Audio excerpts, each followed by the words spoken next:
Reka mbasuhuze mwese aho muri hose, nizere ko mumeze neza bakunzi ba filime Ikiguzi cy'urukundo. Ni episode ya 15, ni episode yari busohoka uyu munsi ariko kugeza amagingo aya ntabwo turayibona. Iyi episode ndagira ngo tuyigarukeho mu buryo burambuye, turebe impamvu itasohotse, n'ibiri bunasohoke turebe impamvu yaba yatinze gusohoka muri rusange. Byose uragenda ubisanga kuri YouTube channel yanyu ya B News TV 123. Mwibutsa no gukanda subscribe kugira ngo tuzajye dukomeza kugenda tubana muri byose ndetse mu buryo bunarambuye.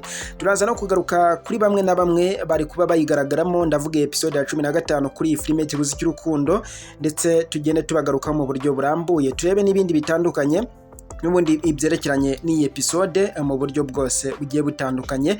Ndagusaba rero kugira ngo bane nanjye neza 5 kuri 5 mu buryo bumeze neza, ubana nanjye ku kiganiro cyose cyangwa se kugasobanuye kacu kose kugeza karangiye, kugira ngo umenye byinshi kuri iyi filime y'Ikiguzi cy'urukundo. Twabonye ko filime y'Ikiguzi cy'urukundo episode ya 14 twayibonye ku munsi wo kuwa mbere.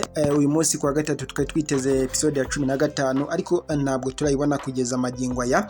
Benshi bakomeje kwibaza impamvu ishobora kuba yatinze, benshi bakomeje kwibaza icyaba cyatumye idasohoka nabwo, dore ko kuwa gatanu nabwo episode ya 14 ari nayo yasohotse kuwa mbere, ntabwo twari twayibonye biza kurangira isohotse kuwa mbere. Benshi bakomeje kwibaza ngo ese kuba itasohotse uyu munsi ishobora kuba yasohoka kuwa gatanu, ishobora kuba nabwo itasohoka wenda ikaba yasohoka kuwa mbere. Ibitekerezo ni byinshi, benshi bakomeje kwibaza mu buryo butandukanye. Ndagira ngo rero nze ngire bimwe mbabwira ku bitekerezo byanyu cyangwa se ku bibazo byanyu muri kwibaza kuri iyi filime Ikiguzi cy'urukundo mu buryo bwose burambuye. Murabizi neza ko ngenda ngaruka mbabwira byinshi bitandukanye, murabizi neza ko ngenda ngaruka mbabwira akantu ku kandi, murabizi neza ko ngenda nza mbasangiza buri kimwe cyose kirakiranye n'iyi filime y'Ikiguzi cy'urukundo, cyangwa se na yindi dusanzwe tumenyereye izwi ku izina rya Zara serie. Nayo n'ubundi tugenda tugarukaho, tugenda tubabwira byinshi twabashije kuba twayimenyaho kuri episode ya 19 igiye izasohokera ndetse n'uburyo izasohoka imeze. Bana nanjye rero neza 5 kuri 5 umenye byinshi mu buryo burambuye. Ni ya YouTube channel yanyu ya B News TV 123. Uyu munsi turi ku munsi wo kuwa gatatu, nkuko nari natangiye mbivuga. Uyu munsi nibwo twari twiteze episode ya 15 ariko ntabwo magingo ya turayibona. Benshi bari kwibaza niba ishobora kubita itari buze cyangwa se yaba iri bunaze, dore ko nabyo bijya bikunda kubaho ikaza itinze. Nanone tugahita twibaza ngo ese ni iki duhereye kuba wenda itaba iri busohoke, niye mpamvu yaba yatumye episode idasohoka, iyi filime idasohoka, dore ko ari filime iri gukundwa muri iyi minsi n'abantu batandukanye, batari n'abakeya ndetse ahubwo benshi cyane bagenda bayikunda mu buryo bwabo. Buri muntu ayikunda mu buryo bwe bitewe n'icyo akuramo cyangwa se bitewe n'icyo imwigisha.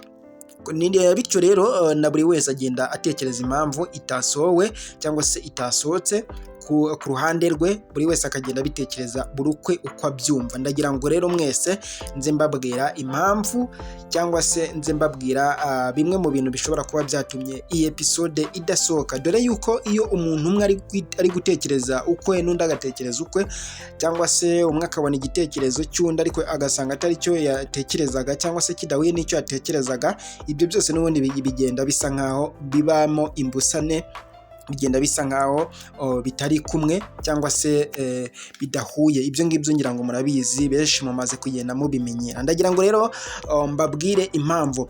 Ni ukuvuga ngo uyu munsi kuri episode ya 15 ngira ngo nari mbivuzeho nibwo ari busohoke. Episode ya 15 cyangwa se episode yari yose yo kuri filime y'Ikiguzi cy'urukundo, wenda no kuri Zara ya mbere, ngira ngo twe tusanzwe tuyize ubundi mu masaha saa 7 saa 5 ku bantu bahereye kuri iyi filime cyangwa se kuri Impanga TV.